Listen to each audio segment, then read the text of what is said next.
दोस्तों, क्या 2 जून 2026 के बाद आपकी किस्मत अचानक बदलने वाली है? क्या आपके करियर में वो बड़ा मोड़ आने वाला है जिसका इंतजार आप सालों से कर रहे थे? या फिर कुछ ऐसे फैसले सामने आने वाले हैं जो आपके जीवन की दिशा ही बदल देंगे? राधे राधे मित्रों, आप सभी के हृदय में उपस्थित उस परम तत्व को प्रणाम करता हूँ। आज इस वीडियो के माध्यम से हम जानेंगे कि कर्क राशि में गुरु का गोचर तुला राशि वालों के लिए क्या लेकर आ रहा है। तो चलिए वीडियो प्रारंभ करते हैं। 2 जून 2026 को देवगुरु बृहस्पति अपनी उच्च राशि कर्क में प्रवेश कर रहे हैं और तुला राशि वालों के लिए यह गोचर आपके कर्म भाव यानी आपके कैरियर, आपकी पहचान और आपके स्टेटस को सीधा प्रभावित करने वाला है। तो चलिए सर्वप्रथम बात करते हैं परिवार की। गुरु का यह गोचर आपके चौथे भाव से 7वीं दृष्टि डालते हुए आपके परिवार के माहौल को बेहतर बनाने का काम करेगा। परिवार में आपका सम्मान बढ़ेगा, आपकी सलाह को महत्व मिलेगा, घर में कोई शुभ कार्य भी हो सकता है। परिवार के लोग आपसे भावनात्मक रूप से जुड़ते नजर आएंगे। परंतु यहाँ याद रखें, गुरु का कर्म भाव में होना आपको परिवार से दूर भी कर सकता है। काम की जिम्मेदारियां इतनी बढ़ सकती हैं कि आप परिवार को समय ही ना दे पाएं, जिससे कभी कभी परिवार के सदस्य शिकायत कर सकते हैं कि आप बदल गए हैं। इसीलिए मेरी सलाह है, यह समय आपको संतुलन बनाना सिखाएगा। अगर आपने संतुलन बना लिया तो परिवार आपका सबसे बड़ा सपोर्टर साबित होगा। तो चलिए मित्रों, अब बात करते हैं शिक्षा की। विद्यार्थियों के लिए यह गोचर बहुत महत्वपूर्ण साबित होगा। जो छात्र कॉम्पिटिटिव एग्जाम्स की तैयारी कर रहे हैं, उनके लिए सफलता के मजबूत योग बनते दिख रहे हैं। गुरु आपको फोकस और सही दिशा देंगे। हायर एजुकेशन के लिए भी यह समय अनुकूल रहने वाला है। आपको अच्छे संस्थानों में एडमिशन मिलने की संभावना बढ़ती नजर आ रही है, लेकिन गुरु का प्रभाव आपको कभी कभी ओवर कॉन्फिडेंस भी दे सकता है। आपको लग सकता है कि आपको पढ़ने की ज़रूरत नहीं और यही गलती आपको नुकसान देने वाली होगी।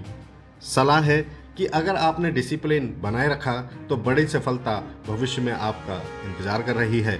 तो चलिए अब बात करते हैं कार्यस्थल की। क्योंकि गुरु आपके कर्म भाव में गोचर कर रहे हैं, यह समय आपके कैरियर को नई ऊंचाइयों पर ले जाने वाला साबित होगा। प्रमोशन मिलने के योग बनेंगे। नई नौकरी के मिलने के अवसर भी बनते दिखेंगे। जो लोग लंबे समय से मेहनत कर रहे थे, अब उन्हें उसका फल मिलने जा रहा है। बिजनेस करने वालों के लिए भी विस्तार के अवसर मिलेंगे। नई डील्स मिल सकती हैं, परंतु याद रखें, यहाँ जिम्मेदारियां बढ़ने जा रही हैं। काम का दबाव बहुत ज़्यादा रहेगा। आपसे बड़ी उम्मीदें रखी जाएंगी। अगर आपने लापरवाही की तो बड़े अवसर हाथ से निकल सकते हैं। इसीलिए सलाह है, यह समय मेहनत से भागने का नहीं बल्कि इतिहास बनाने का है। तो चलिए अब बात करते हैं आपके प्रेम जीवन की। गुरु की दृष्टि आपके प्रेम भाव को स्टेबल करेगी। रिश्ते में मैच्योरिटी आएगी।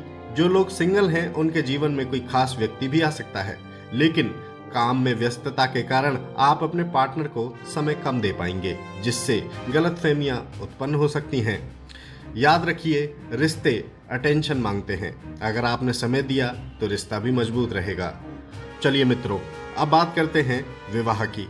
जो लोग शादी का इंतजार कर रहे हैं, उनके लिए शादी के मजबूत योग बन रहे हैं। अच्छे रिश्ते आ सकते हैं।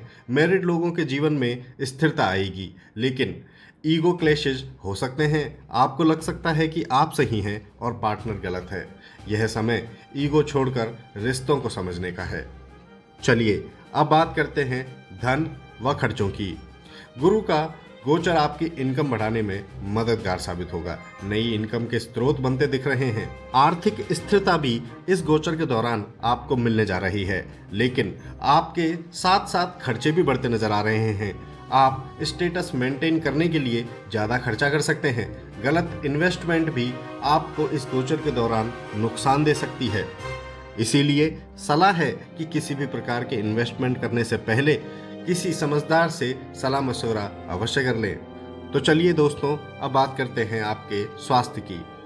गुरु इस गोचर के दौरान आपकी इम्यूनिटी को मजबूत करेंगे। आप मानसिक रूप से मजबूत महसूस करेंगे और स्वास्थ्य के लिए यह गोचर सामान्य ही रहने वाला है, लेकिन इस गोचर के दौरान स्ट्रेस बढ़ सकता है। ओवरवर्क के कारण थकान महसूस हो सकती है और वजन बढ़ने की समस्या भी इस गोचर के दौरान आपको परेशान कर सकती है। इसीलिए अपने स्वास्थ्य को नज़रअंदाज बिल्कुल ना करें और अपने खान पीन का अवश्य से ध्यान रखें। चलिए अब बात करते हैं उन उपायों की जिससे तुला राशि वाले गुरु के इस गोचर को और भी उत्तम बना सकते हैं। हर गुरुवार भगवान विष्णु की पूजा करें, पीली वस्तुओं का दान करें, केले के पेड़ को जल चढ़ाएं, गुरु मंत्र का जाप करें और सबसे महत्वपूर्ण अपने गुरु, माता पिता और बुजुर्गों का सम्मान करें। ऐसी ही और रोचक जानकारियों और सनातन को और करीब से जानने हेतु आपके अपने चैनल मंत्र शक्ति 108 से जुड़े रहें। जय श्री राम मित्रों।